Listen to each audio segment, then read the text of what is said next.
Hello guys. Kahit anong gawin ko hindi nagkakasya sa sa box. Inulit ko na naman.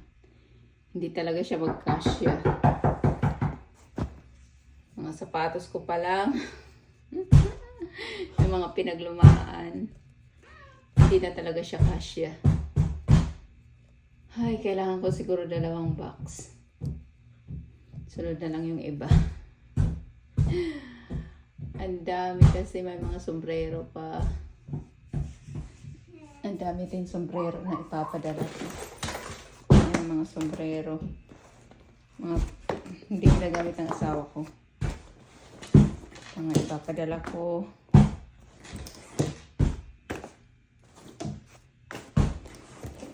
So, mga bag. Ang dami. Hindi ko